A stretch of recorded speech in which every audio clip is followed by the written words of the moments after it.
for sure. Connor at ConCon, he's one of those players that doesn't attend too much, but when he does, he's always out there taking names, playing a bevy of bays, as he prefers to call them. Bayonetta, Rosalina, and Min Min all in his roster, starting with the Bayonetta. And Stretch, normally Lucina, but has been working on a secondary. And that secondary has been reaching into the pockets from the very start of the game, the Greninja we see. All right. Yeah. All right.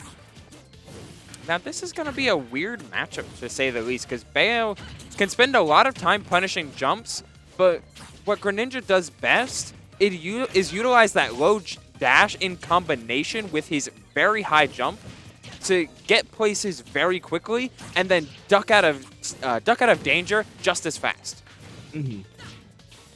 Yeah, and if the Greninja player can do that well, then you're able to avoid so much of the damage. But we see ConCon starting to get this advantage string going here, but not going to gonna drop it a little bit, but it's still fine. Still in a decent position. Yeah, you can always expect a player of Stretch's caliber to be able to SDI and get out of Bayonetta's combos as reliably as they can, or at least make it hard for the Bayonetta player. We saw Connor trying to go for that down smash, a buffed move, but still not going to be able to find its mark on the Hydro Pump, but he still catches that dash in with up to 1-2 and confirms it into the back air for a early lead, though one that may not last if Stretch can find their own combos. Yeah, that's a quick 60, and that's just the power of Bayonetta sometimes. Oh yeah, it's something you have to prepare for. It's not something you could really try and neglect. You just have to be understanding that this is what you're getting yourself into. Oh, that ABK high in order to catch the Hydro Pump. I don't know if that was just on reaction, but it looked very solid from Connor, and he's out here making a statement on a player that had not missed top 8 in a Fusion. I think he only missed one Fusion top 8 in its offline resurgence. He's out here with a very, very hot start and looking for the drop from Halo kill move, classic combo. Yeah, definitely. Stretch has made quite a few, but ConCon wants to make it for winners here. That's showing here in the play we're seeing. We'll see what the two players are able to bring to the table here. Oh, and looking for the dash attack, which ends up trading with back air, and that's a trade you absolutely take if you're Connor because, hey, those recent buffs make it so that dash attack is a better kill move, though 178 isn't exactly percent you want to be taking stocks at. Getting there isn't the hardest for Bayonetta. She has combos from 0 to 80 and then 0 to 120 like it's nothing, or 80 to 120 like it's nothing. And here we might see that, drops out of it, but a quick 0 to 40 is nothing to sneeze at. Ooh. Yeah, definitely not. And both these characters kind of rack on damage so quickly, so this is just a game of killing. And they have no trouble getting these big combos going. And this neutral game and able to find kills is kind of what the name of the game is here.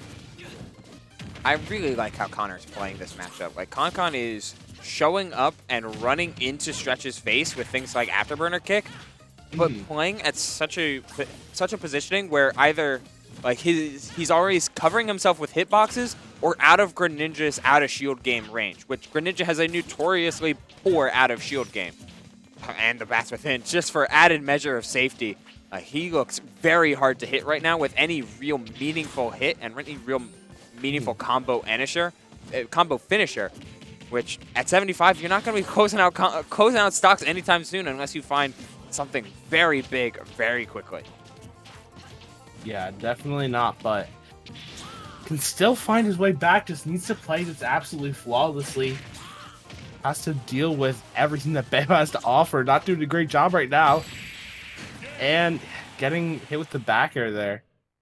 Yeah, I mean, dare I say, that was a pretty nice back air, and he came off with some really solid juggling with the extended up air, not only comboing it off of a up tilt when back air wouldn't do it, but still managing to maintain that advantage after holding another up air, baiting Stretch to try and come in and dash underneath to see if he could punish the landing, and when no, he couldn't. Here's the Lucina, though. Now he will try. All right, and we see, yeah, not wanting to try the Lucina for game one, but bring it out now when it matters. We'll see if they're able to make the comeback. Fair 1-2 in an attempt to cross up, but that's the big difference with Lucina's out of shield game, and therefore ways to punish Connor as they try to dance around Lucina's shield. You're always going to be able to go for harder punishes, or at the very least, try and get some advantage. The B reverse on the Witch Twist, almost cheating out a very early stock from Stretch, but Stretch able to still maintain that recovery, still had that jump, but you got to respect the hustle from Connor. He's ready to pull out some nasty tricks if they find the chance to. Techs, yeah, he's got those techs, and getting backstage with minimal RCO like because of it. Really great stuff on Connor's part just to try and hold themselves back in this game, and Bayonetta can put up some damage real quick. This isn't quite a lead yet. Yeah, damage is really the thing that Bayo does the best. But Lucina is a character that can find these consistent clean kills if you're able to take it. Has this ledge pressure situation now and able to find the up B into the stage spike. Not great for ConCon, but as dominant as game one looked, I don't think you're too worried about it. Just needs to play safe, needs to play solid here. And here's the dash dance around into the jump call out with the back air, and that's just ConCon closing out what could have been a really good tempo changer from Stretch, but Connor is still in a commanding position when it comes from sheer momentum, and we get the double Witch Twist. That's a quick 40, and he was looking for more. Oh, okay. Definitely greedy with that Witch Twist. The Dolphin Slash is pretty hard to interact with, but no hurt in attempt, and that counter cert is gonna get not as much of a punish as I thought. Bayonetta's up throw is usually something that you look to try and read the defensive option afterward, but Stretch not giving him what he wanted, which find ourselves back at an even game. 13% is not a lead, but it's getting there. It's getting there, especially when you're in a disadvantaged position, but fighting out with the neutral air, we're in a spot, it feels like Stretch is having a hard time getting any real pressure going, and is dealing with being in this disadvantage over and over again. Getting hit with the back air, and again, stuck at ledge. I feel like this is kind of a ledge play simulator, starting to get a real opportunity going here, and gets another stage spike with the up B. That's 2 now. You need to be mindful of that for ConCon. Yeah, trying to challenge Dolphin Slash means you have to be ready to tech it if your plan fails. And these are some platform juggles that ended up in a quick 46, though the Rising Fair does catch Stretch jumping out of shield. You're in a tough spot if you're Connor, but finding the back air off of the air dodge down, these frame traps have been huge for ConCon. And let's see if they make any more of a difference. Missing the grab, though, is going to be yet another missing a lot of advantage, and therefore a lot of damage off of that up throw. That's taxing, especially when you're stuck at ledge like this. Yeah, as you're pointing out, this ledge play is so brutal. Stretch is completely turning around that he was kind of playing the same ledge simulator earlier that ConCon's playing now, and you see it on the opposite end. Most of the stock has just been a ledge trap, but we'll see what ConCon gets started, getting a little bit of a combo, 42%, but has a bit more to do to get his way back into this. And I really like how ConCon is weaving around these platforms, but the down tilt getting pushed off stage, so no down smash is going to come in. That's the 4th or 5th neutral get up in a row. Mix it up with the dash attack. Very good stuff on ConCon to try and maintain as much of a chance in this game too as you have, even while you're at 144. And we've seen a no shortage of raw kill moves. Things like F tilt, things like up B. Ooh, we'll start to really be punishing things like back air, of course. It needs no introduction, and there it is. Almost fighting their way back was ConCon, but Stretch closes it out while still having that big lead as we find ourselves at a game 3. Yeah, and I believe this is the first one we've seen tonight. I believe you would be correct. This is the first one we have coming out, and no better place to first introduce it than a top 16 winners qualifier. The winner goes on to top 16. The loser has to try to fight their way to it through the losers bracket. a top 16 that is already chock full of upsets. Players like D-Dog taking it over not only Jackal, but YouTube Man Gons. Players like 9 Super Pie taking it over Zane. Like, this pool is already a mystery. Mercury as well, losing very, very early. Like, to Scribble. Oh, like this bracket's getting kind of wild, but we'll be able to see which one makes it into winner's side with the not only stage switch, but the change of skin back to Bayonetta 1 Bayonetta. We'll see if it makes a difference. Trying to use the skins to remind of stronger Bayonetta days. Yeah.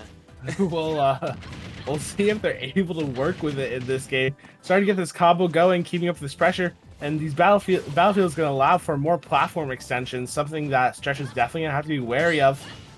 Able to set up shop a little bit more, but it's just kind of a give and take here. And you see Stretch kind of dashing around the stage in the neutral, trying to catch these landings, but not doing the greatest job at it so far. Yeah, it's been the platform movement that ConCon had really on lock in small battlefield, and now you have an extra platform to retreat to. While this isn't a bad stage for Lucina by any means, it's adding it's giving ConCon an extra layer of verticality to Bayonetta's already staggeringly impressive mobility. Oh yeah, it's giving you an extra facet to your game plan. It enhances your verticality, but then also it changes what Stretch has to worry about. It's not so much just these side platforms anymore. You have to worry about being taken off the top, both how Bayo's going to use that in a disadvantage, but also how they're going to use it in the advantage. That being said, Stretch is keeping this ledge trap situation going. 151 on ConCon here, needs to find a way to get out of the disadvantage. Doing that with an ABK, but not gonna be able to find a way to get fully out yet. Yeah, that up throw isn't going to kill quite yet with good DI, and now 163, but finding that up air. Just a quick fastfall to get down.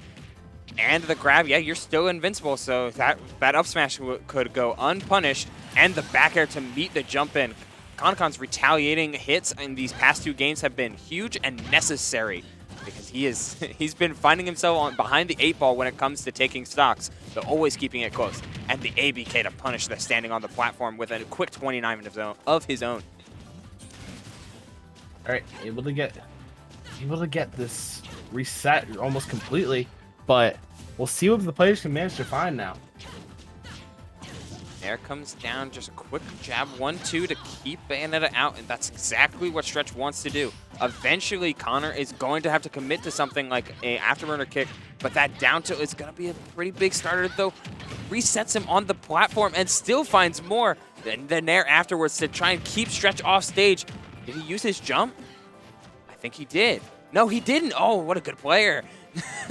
Yeah, Evil, that's a good player. Just don't panic, just hold on to your jump and play the disadvantage smart. We are tied up here, but not after that shield breaker. Gonna find the up smash, no charge needed, just sending him right off to the heavens, and we are in a last stock situation here for ConCon. ConCon needs to find a way to resolve this, and looking for these combos. Not sure if it'll kill though. Doesn't have that vertical kill power that Bayo formerly had, but you're going to find the back air nonetheless, and we are completely even last stock situation, game 3. Connor he keeps in this game. He keeps on scrapping and puts so much threat in every one of his individual hits. Some of these combos have been super creative and still punishing the air dodge after whiffing initially. That's just the amount of coverage and the amount of options that Connor has rotating through his head to keep the Bayonetta combo tree expanding. But you're starting to get to that position where things are getting, things get tense if you're a Bayonetta player. It's like, all right, when do I start looking for the kill? It's going to take at least another 70, maybe. Yeah, another 70 or a crazy read is going to need to come out. Stretch looking for something here at ledge, but not finding anything quite yet, so we're setting to his neutral position. All right, finding 2, but that's incredible SDI on Stretch's part to end the combo after an ABK, which you don't want to end on extenders if you're Bayonetta. You need to find these finishers, especially at over 100. Oh, meeting him in the air with the fair. That was such a good whiff punish on back air, which it's an overextension. Stretch didn't look like he expected. And now at 149, another 70 happened. Forward throw? Yes, Yeah, sir. that was honestly just a good. I don't know if to call it a frame trap, but it was such a good conversion. Goes to the charge, and you either have to jump, which is less easily avoided. You have to get hit by it, which you don't want to lose your stock with or get punished, or you air dodge, and if it's not just right, you're gonna get caught by the throw. And that's gonna be a very clean play coming out from both players, but ConCon just a little bit cleaner, able to take it in the end, and it's gonna take it 2-1 over Stretch. Yeah, raw hit kill power can only do so much when you're going into the Bayonetta matchup. And while Stretch's combo DI looked incredible, like he was getting out of combos way before they were supposed to end, yet ConCon kind of just knew that. He knew that Stretch was SEIing down and away or down and in and mashing air dodge to get out of these combos, which means you don't have your best disadvantage tool in midair, that neutral air dodge. So he could just continue the chase forward. So good from ConCon as he finds himself in top 16.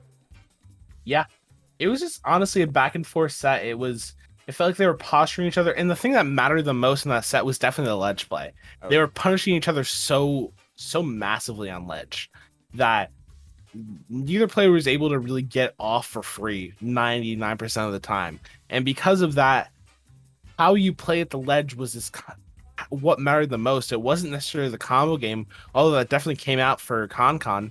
It was really how to mitigate each other's advantage you're getting from ledge. Absolutely. And I mean, we're going to be seeing a lot of the ledge even more as we're getting yet another top 16 winners. Oh, not a qualifier, a winners quarterfinals, because we have our top 16 set, exclamation point bracket, by the way. First up being Syrup, the the Nest Kid himself, the living legend, and Hayes, who yet another player that has been making yet a little bit of a resurgence as of recently. And hey, what a way to start with Syrup over Hayes, and Hayes has definitely gotten some upsets. Let me check a bracket real quick, my handy dandy mobile device. Yeah, you gotta take a quick look at bracket to see what Hayes has been able to do. So he was able to take a win over Sensei. Ooh, that's pretty good. Sensei looked very clean today, so that's pretty solid win. And taking it over Skies to make it over take it into top 16, the Bowser. And he finds himself with his biggest challenge yet in Syrup. Then, of course,